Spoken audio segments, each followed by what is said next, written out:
নমস্কার, আপনারা দেখছেন সময় কলকাতা। টলি হলি বলি নিয়ে আমি পৃথা রয়েছি আপনাদের সঙ্গে।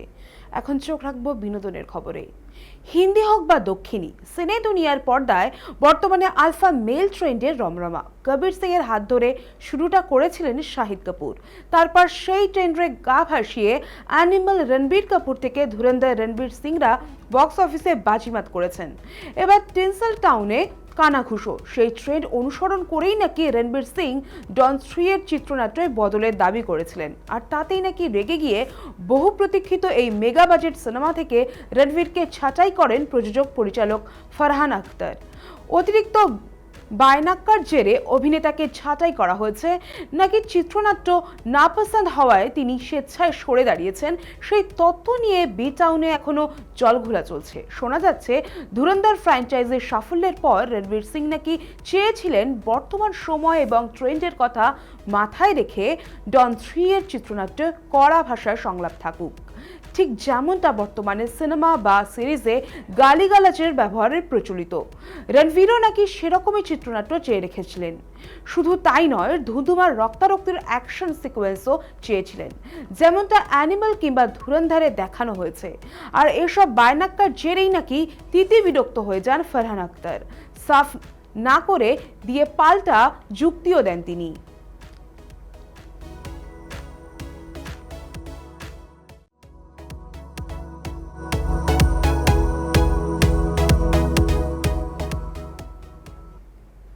প্রিয়াঙ্কা বরাবরই ধর্মে কর্মে বিশ্বাসী। দিন কয়েক আগেও বারাণসীর শুটের ফাঁকে অমৃতসরের স্বর্ণ মন্দিরে গিয়ে সেবা প্রদান করে এসেছেন। মার্কিন মুলুকে থাকলেও দেশের আচার রীতি ভোলেননি প্রিয়াঙ্কা চোপড়া। গৃহিণীর যত না বেশি পুজোতে মন, তার থেকেও নাকি বেশি নিয়ম মেনে পুজো পাঠ করেন নিক জোনাস। এক সাক্ষাৎকারে প্রিয়াঙ্কা নিজেই জানিয়েছিলেন সে কথা। শুধু তাই নয়, লক্ষ্মী পুজো, শিবরাত্রির পাশাপাশি মার্কিন মুলুকের বাড়িতে গণেশ চতুর্থীও পালন করেন জোনাস দম্পতি। প্রিয়াঙ্কা জানান তার ব্যাগে সর্বক্ষণ হনুমান চালিসা থাকে। শুধু তাই নয়, হাতে কালো সুতোও পরেন তিনি। কারণ ব্যাখ্যা করতে গিয়ে প্রিয়াঙ্কা নিজেই জানালেন এই কালো সুতোকে আসলে নজরবট্টু বলা হয়। এটা কুনজর বা অশুভ দৃষ্টি থেকে আপনাকে রক্ষা করে। সম্প্রতি প্রিয়াঙ্কা চোপড়া এও জানান যে মেয়ে মালতি মেরি জোন্সকে ধীরে ধীরে ভারতীয় সংস্কৃতির সঙ্গে পরিচয় করাচ্ছেন তিনি।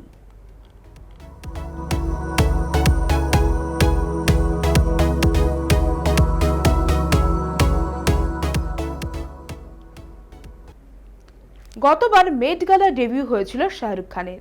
প্রথম ভারতীয় পুরুষ হিসেবে ওই কৃতিত্ব অর্জন করেছিলেন বাদশা। এবার মেট গালায় যোগ দেবেন শাহরুখেরই অভিন্ন হৃদয় বধূ তারকা পরিচালক করণ জোহর। এমনি দাবি সর্বভারতীয় সংবাদ মাধ্যম এমনটাই জানিয়েছে। যদিও এখনো এই বিষয়ে কোনো নিশ্চিত বার্তা দেননি করণ 4 মে নতাশা পুনওয়ালার সঙ্গে যোগ দেবেন বহু আলোচিত এই ইভেন্টে। সঙ্গে থাকবেন বিখ্যাত ডিজাইনার মনীষ মালহোত্রাও। জানা যাচ্ছে করণের পোশাকও নাকি মালহোত্রাই ডিজাইন করেছেন। এদিকে গুঞ্জন ঈশা আম্বানিও নাকি থাকছেন মেট গালায়। গতবার শাহরুখ, দিলজিৎ ছাড়াও মেট গালায় অংশ নিয়েছিলেন কিয়ারা আডবাণী। নিউ ইয়র্কের মিউজিয়াম অফ আর্ট কস্টিউম ইনস্টিটিউটে প্রতি বছর ঐতিহ্যবাহী এই ফ্যাশন ইভেন্ট হয়। বিশ্বের নামী ফ্যাশন ব্র্যান্ড, ডিজাইনার ও মডেলদের দেখা যায় এখানে। মূলত মহিলারাই অংশ নেন এতে। গতবার শাহরুখ তৈরি করেছেন নতুন ঐতিহ্য, যা এবার অন্য মাত্রা পাবে বলেই মনে করা হচ্ছে।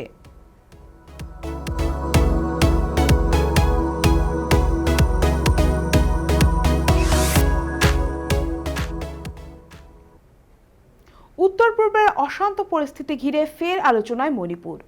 আর সেই প্রসঙ্গেই সরব হলেন অভিনেত্রী কুনিকা সদানন্দ। সাম্প্রতিক হিংসাত্মক ঘটনার পর কেন্দ্রের নিরাপত্তা নিয়ে প্রশ্ন তুলে সরাসরি প্রধানমন্ত্রী নরেন্দ্র মোদীকে নিশানা করেছেন তিনি। সোশ্যাল মিডিয়ায় প্রধানমন্ত্রীর বিভিন্ন প্রচারমূলক কর্মকাণ্ডের উল্লেখ করে কটাক্ষ ছুড়ে দেন কুনিকা। দাবি করেন গুরুত্বপূর্ণ পরিস্থিতিতে তার উপস্থিতি চোখে পড়ছে না। এমনকি মণিপুরে না যাওয়ার বিষয়টিকেও তিনি তীব্রভাবে সমালোচনা করেন।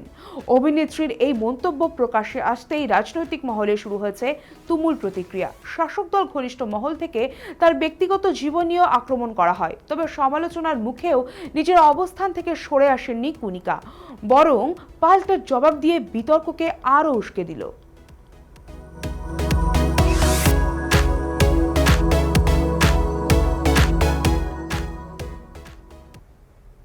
তারকাদের ভাঙা সম্পর্কের ভিড়ে ব্যতিক্রমী দৃষ্টান্ত হয়ে উঠেছেন ভিকি কৌশল ও ক্যাটরিনা কাইফ, যারা সম্প্রতি বাবা মা হিসেবে জীবনের নতুন অধ্যায় শুরু করেছেন। 5 মাসের সন্তানের দেখভালে ব্যস্ত এই দম্পতির রাতের ঘুম প্রায় উধাও হলেও তাতে তাদের সম্পর্কের উষ্ণতা একটুও কমেনি, বরং ক্লান্তির মাঝে খুনসুটি আর হাসি মজায় ভরিয়ে রাখছেন নিজেদের সময়। সম্প্রতি সোশ্যাল মিডিয়ায় ভিকির একটি মজার পোস্ট ঘিরে অনুরাগীদের মধ্যে চর্চা শুরু হয়, যেখানে তাকে ঘুমে জড়ানো চোখে ক্যাটরিনার বিউটি প্রোডাক্ট হাতে দেখা যায়। সেই মুহূর্তকে আরও মজাদার করে তোলেন ক্যাটরিনা নিজে। হালকা রসিকতায় জানান, এই প্রমোশনের জন্য ভিকি কোনো পারিশ্রমিক পাননি। আসলে ক্যাটরিনার ব্র্যান্ডকে বিউটি অর্থাৎ ক্যাটরিনার ব্র্যান্ড কে বিউটি এখন বেশ জনপ্রিয়, আর স্বামী স্ত্রীর এই মজার মুহূর্তই নেট মাধ্যমে ভাইরাল হয়েছে। ব্যক্তিগত জীবনের এমন সরল ও মিষ্টি দিক সামনে আনায় অনুরাগীদের মন জিতে নিয়েছেন এই তারকা।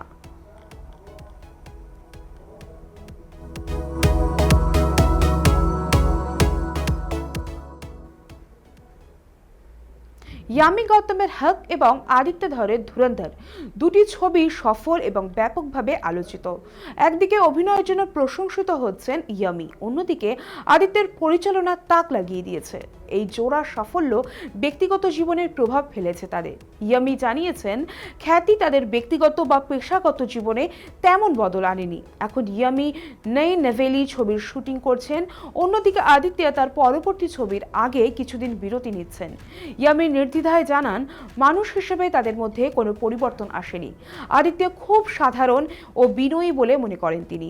হক ছবির অভিনেত্রী তাদের সাফল্যের জন্য ঈশ্বরকে কৃতজ্ঞতা জানান। সাফল্য আসার পরে তাদের জীবনে আধ্যাত্মিকতার গুরুত্ব অনেক বেড়েছে বলেও জানিয়েছেন ইয়ামি।